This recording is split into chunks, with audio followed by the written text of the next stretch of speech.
ಅವರಿಗೆ ಯಾವ ರೀತಿ ಸೈಬರ್ ಕ್ರೈಮ್ನ ಅವರು ಡಿಟೆಕ್ಟ್ ಮಾಡಬೇಕು, ಆಮೇಲೆ ಪ್ರಿವೆಂಟ್ ಮಾಡಬೇಕು, ಎರಡನ್ನೂ ಅವರಿಗೆ ನಾವು ಒಂದು ವರ್ಕ್ಶಾಪ್ ಮೂಲಕ ರಿಯಲ್ ಲೈಫ್ ಕೇಸಸ್ಸು ಮತ್ತು ಎಕ್ಸಾಂಪಲ್ಸ್ ಮೂಲಕ ಅವರಿಗೆ ನಾವು ತಿಳುವಳಿಕೆಯನ್ನು ನೀಡಿದ್ದೀವಿ.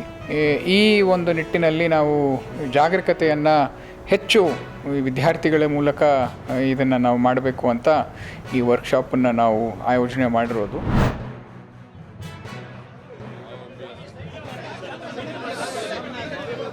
ಇವತ್ತು ಒಂದು ಈಶ್ವರ್ ಖಂಡ್ರೆಯವರ ಅಧ್ಯಕ್ಷತೆಯಲ್ಲಿ ಒಂದು ಸಮಿತಿ ಮಾಡಿದ್ದು. ಆ ಸಮಿತಿ ವರದಿ ಕೊಟ್ಟ ಮೇಲೆ ಒಂದು ಕಾನೂನು ಮಾಡಿದ್ದೀವಿ.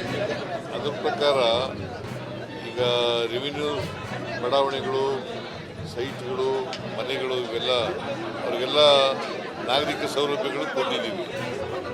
ಅವ್ರು ಯಾರು ಕೂಡ ಸರ್ಕಾರಕ್ಕೆ ಕಂದಾಯ ಕಟ್ತಾ ಇದ್ದಾರೆ, ತೆರಿಗೆ ಕಟ್ತಾ ಇದ್ದಾರೆ.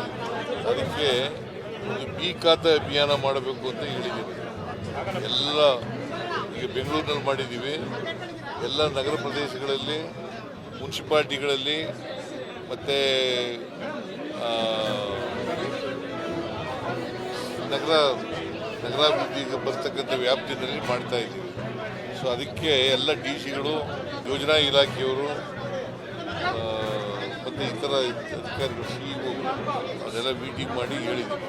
ಹೈಕಮಾಂಡ್ನವರು ಅಂತಿಮವಾಗಿ ತೀರ್ಮಾನ ಮಾಡೋರು. ಅವ್ರು ಏನು ತೀರ್ಮಾನ ಮಾಡ್ತಾರೆ ಅದು ಅಪ್ಲಿಕಬಲ್ ಟು ಆಲ್.